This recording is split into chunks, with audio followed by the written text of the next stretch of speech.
Hello विद्यार्थी, कैसे हैं आप सब। मेरा नाम अरुण सिंह, जैसा आपको पता है आपका केमिस्ट्री टीचर। मैं वेलकम करता हूं स्टूडियो क्लासेस में। बच्चों, जैसा कि हम लोगों ने लास्ट टू लास्ट क्लास में किया था, हीट ऑफ हाइड्रोजनेशन के कुछ क्वेश्चंस किए थे। उसमें थोड़ा सा एक मिस्टेक ये था कि हम लोगों ने अल्फ़ा कार्बन का जो हाइड्रोजन था वो प्रॉपर तरीके से काउंट नहीं किया था। वैसे हमारा आंसर करेक्ट था, उस बेस पे भी आंसर करेक्ट है, बट मैं ये नहीं चाहता हूँ कि आप उसकी वजह से कुछ मिसगाइड हो, तो इस वजह से मैं थोड़ा उसे रिकरेक्ट करना चाहता हूँ।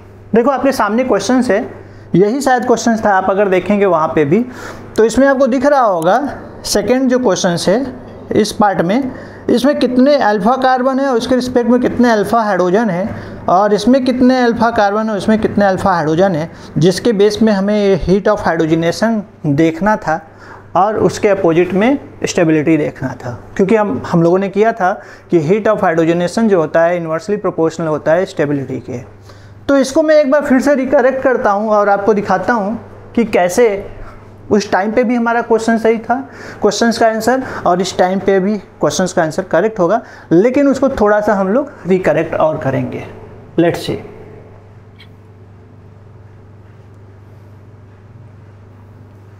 तो देखो बच्चों, इसमें क्या है कि मैंने बताया था कि जो डबल बॉन्ड है, डबल बॉन्ड के रिस्पेक्ट में जितने भी अल्फ़ा कार्बन होते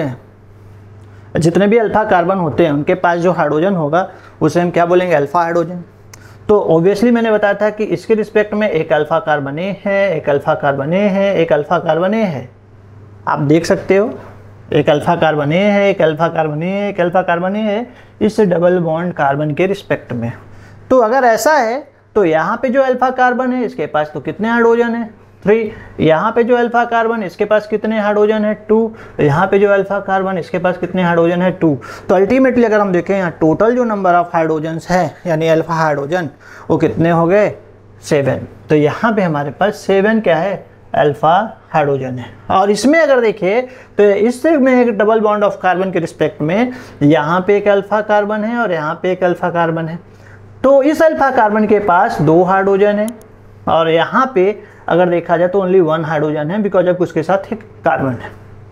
तो इसमें अगर देखें तो 3 अल्फ़ा हाइड्रोजन है। तो इसका मतलब कि जो हीट ऑफ हाइड्रोजनेशन होगा वो इसका ज़्यादा होगा और इसका क्या होगा, कम होगा, क्योंकि इसकी स्टेबिलिटी क्या होगी, ज़्यादा होगी, और हीट ऑफ हाइड्रोजनेशन कम होगा। यही पार्ट मैंने उस टाइम पे भी बताया था, लेकिन यहाँ का अल्फ़ा कार्बन काउंट करना वो थोड़ा सा मिस्टेक हो गया था, मिस्टेक। तो आप बच्चों इसको रिकरेक्ट कर लेना, और आप हीट ऑफ हाइड्रोजनेशन अप्लाई करके किसी भी अनसैचुरेटेड मॉलिक्यूल जो पाई बॉन्ड कंटेन करता है उसकी स्टेबिलिटी को डिटरमाइन कर सकते हैं। ठीक है बच्चों, टेक केयर, बाय।